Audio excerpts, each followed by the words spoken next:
Assalamualaikum warahmatullahi wabarakatuh. Kembali lagi di YouTube channel Daily Kimia.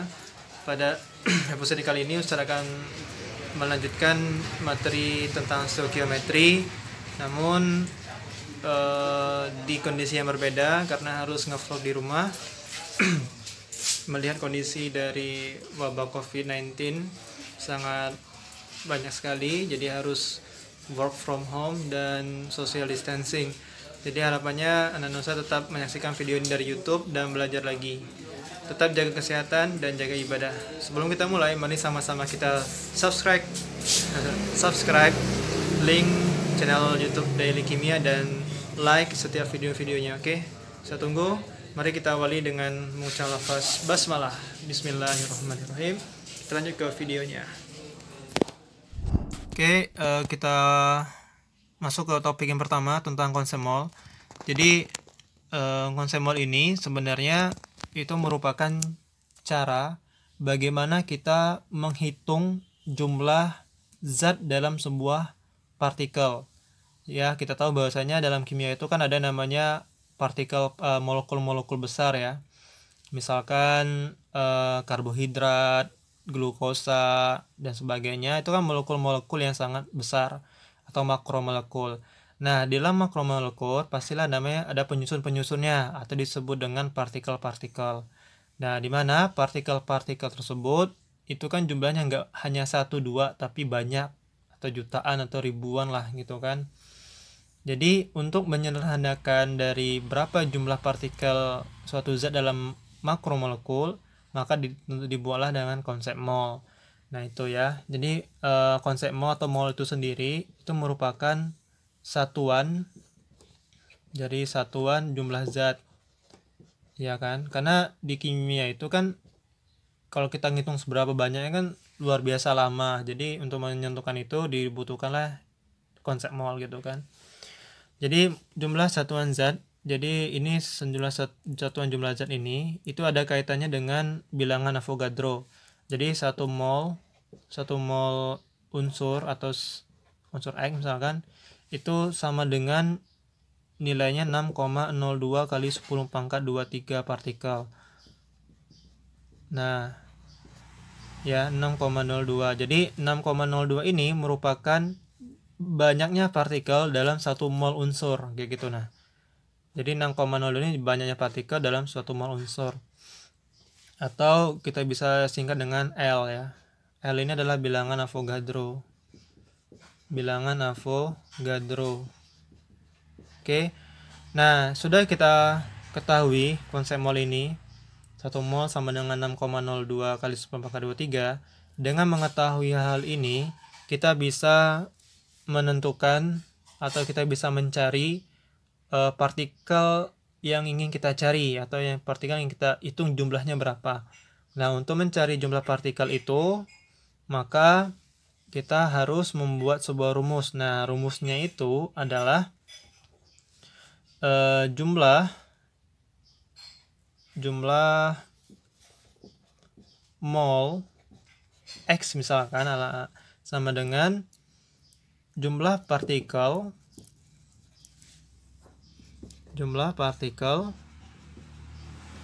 X ya, jadi mol partikel per bilangan Avogadro-nya. Nah, ini rumusnya. Jadi kalau misalkan kita mencari partikel tertentu, misalkan yang kita cari nanti tinggal keluarkan aja. Berarti jumlah partikel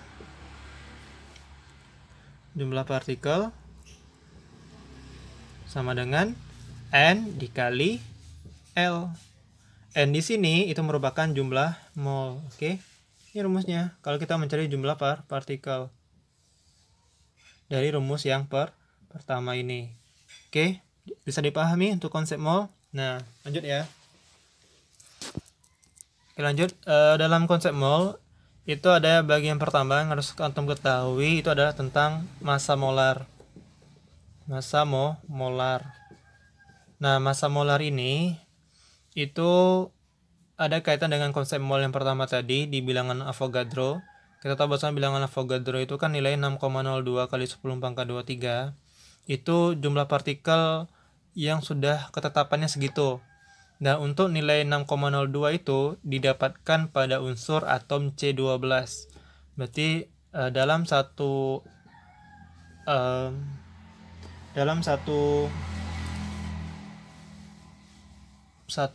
mol C12 itu berarti kan kita ada 1 mol tadi kan. 1 mol C12 itu memiliki bilangan 6,02 kali 10 pangkat 23 partikel ya. Nah, berarti jumlah massa yang didapatkan dari jumlah partikel 6,02302 kali 10 pangkat 2 ini itu sama dengan nomor atomnya yaitu 12. Nah, 12 ini atau massanya ini itu disebut dengan massa molar. Nah, jadi massa molar itu massa yang didapatkan dalam atom C12. Nah, dengan nilai jumlah partikelnya 6,02 kali 10 pangkat 23. Nah, dalam massa molar ini itu diketahui satunya adalah gram per mol. Satunya gram per mol. Nah, dalam massa molar kita ketahui ada namanya istilah atom relatif ya, atau massa atom relatif disebut dengan AR, atom relatif. Nah, atom relatif ini kan dia massa sebenarnya relatif. Dia massa sama dengan massa molar, cuman yang membedakannya adalah satuannya saja. Satuannya. Oke, kalau di sini satuannya SMA, di sini satuannya gram per mol. Nah, di mana kalau ini gram per mol ya. Terus di mana kalau mencari AR itu, AR ini khusus kepada unsur ya. Kita bikin aja ARX unsur sama dengan berarti massa rata-rata unsur X ya per 1/12 karena C12 tadi kan dikali massa atom C12. Ini cara mencari AR-nya. Nah, ini kan ada bentuk unsur. Sekarang kita mau tahu dalam bentuk senyawanya. Misalkan senyawa adalah Mr. Jadi kalau dia dalam senyawa disebut dengan Mr. AX BY. Jadi dalam sebuah Mr itu kan senyawa itu memiliki yang dinamakan dengan jumlah molekulnya. Nah, ini X ini dan Y ini itu disebut dengan jumlah molekul. Jumlah molekul.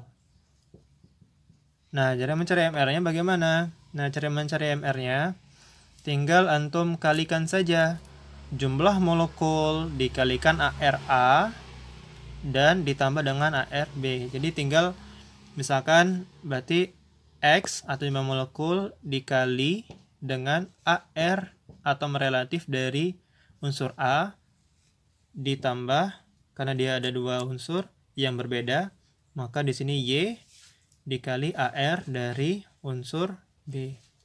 Contoh misalkan, contohnya adalah misalkan carilah MR dari H2SO4. Nah, di sini kan cara mencarinya tinggal di sini kan ada unsur H, ada S, ada O. Jadi tinggal antum keluarkan jumlah molekulnya kan. H berapa? 2, berarti 2 dikali AR dari H gitu kan. Nah, terus ditambah dengan S-nya berapa? 1, pasti 1. Berarti ditambah S, bukan ditambah S dingin gitu ya. Jadi ditambah AR dari S. Terus ditambah lagi O-nya berapa? 4, berarti 4 dikali AR dari O, seperti itu. Dah, inilah cara mencari MR. Seperti itu. Oke, bisa dipahami? Sip. Sekarang Ustadz akan memberikan tugas yang pertama. Baik, ini contoh soal yang pertama. Tugas soal yang pertama. Jika diketahui massa satu atom unsur A sekian dan massa satu atom C12 sekian, berapakah massa atom relatif unsur A? Berarti antum harus mencari nilai AR dari unsur A. Jika diketahui satu atom unsur A dan satu atom C12. Oke, silakan dikerjakan. Baik, setelah antum kerjakan massa molar ini, perlu diketahui bahasanya kalau kita tadi mencari AR, mencari MR, sekarang kita fokus bagaimana mencari massa atau mencari mol jika diketahui nilai AR atau MR-nya.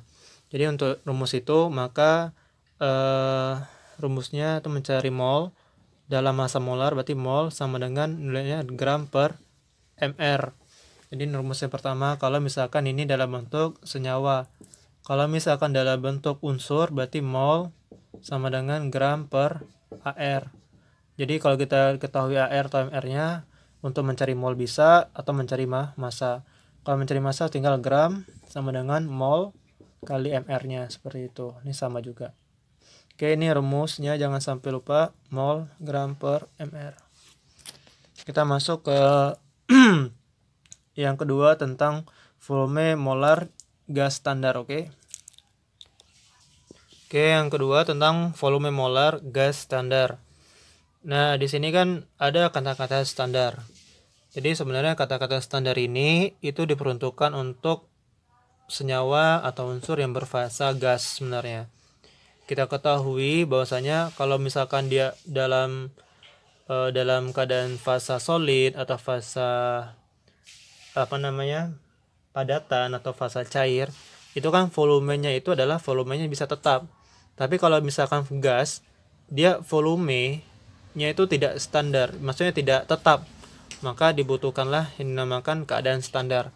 Apa itu keadaan standar? Yaitu keadaan di saat tekanan suatu volume gas itu saat 1 atm dan suhunya sama dengan 0 derajat Celcius atau sama dengan 273 Kelvin. Makanya disebut dengan standar. Jadi ketika volume gas itu dalam keadaan 1 atm dan suhunya adalah 73 Kelvin. Nah, standar ini itu disingkat dengan STP. STP itu adalah pressure temperature standar. Ya, STP atau suhu dan temperatur standar gitu. Nah, jadi untuk mencari volume molar gas standar ini ada rumusnya, adalah karena dia berkaitan dengan tekanan dan suhu, maka rumusnya adalah PV sama dengan N dikali R dikali T, di mana P ini merupakan tekanan, satunya atm,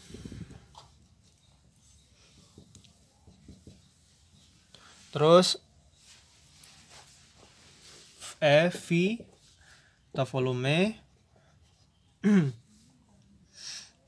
satuannya liter, terus N ini adalah jumlah mol,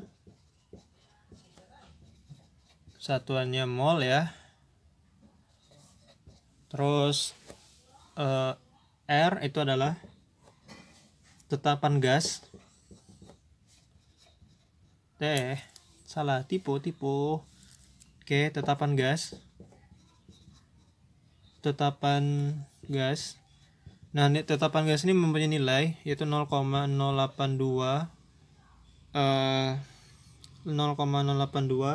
liter ATM per mol Kelvin. Ini satuannya ya. Oke, per mol Kelvin. Terus T itu ya tentu suhu. Suhu itu adalah satunya Kelvin. Nah, dalam volume molar gas standar itu diketahui volume standarnya. Jadi volume standar itu disebut dengan FSTP. Nah, jadi volume standar itu juga diketahui nilainya ada 22,4 liter per mol ya. Liter per mol. Jadi ini merupakan volume standarnya. Volume gas standarnya adalah 22,4 liter mol. Di mana nilai 22,4 ini didapat dari 1 mol gas. 1 mol gas dikalikan dengan volumenya. Berarti 1 dikali dengan nilai tetapan gas tadi, yaitu 0,082 tadi dikalikan dengan suhunya. Suhunya itu adalah 273. Didapatkanlah nilai 22,4. liter per mol. Nah, kalau misalkan contoh soalnya itu adalah misalkan tentukanlah 2 mol misalkan 2 mol gas H2 misalkan kan. H2 ini gas nih. Berapa liter katanya kan. Nah, tentukanlah 2 mol gas H2 misalkan pada STP misalkan. Kan. Berarti tinggal antum kalikan aja 2 dikali 22,4 liter per mol. Ini kan 2 mol kan. Mol habis gitu kan. Berarti tinggal 22 kali 2,4. Nah kayak gitu. Satuannya adalah liter. Jadi dalam 2 mol gas H2 keadaan standar dia memiliki berapa liter seperti itu. Ya. Terus bagaimana kalau misalkan kita mencari jumlah molnya? Ini kan mol sudah diketahui. Kalau misalkan kita mencari jumlah molnya bagaimana? Nah, kalau mencari jumlah mol berarti jumlah volume gas, misalkan jumlah mol X misalkan ya. Mol X sama dengan berarti volume gas X per 22,4 seperti itu. Ya, 22,4. Ini jumlahnya kalau mencari jumlah mol pada keadaan standar, yaitu jumlah mol sama dengan mol gas per 22,4. Jadi ada 2 rumus, yang pertama yang ini dan yang kedua yang ini. Nah, inilah untuk volume gas standarnya. Oke, bisa dipahami. Setelah ini kita masuk ke tugas lagi. Yes. Oke, katanya. Oke, berhubung nanti videonya terlalu lama, jadi materi kita cukup sampai di volume mol gas standar atau STP. Nah, lalu sekarang silakan antum kerjakan soal tambahan. Antum kerjakan tugas halaman 157. Tugas halaman 157, uji kompetensi 6.3. Nomornya nomor 1, 2, 3 dan 6 plus dengan satu soal yang di awal tadi. Oke.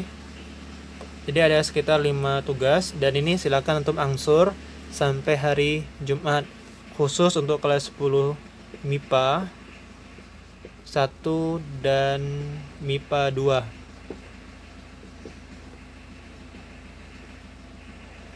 Oke.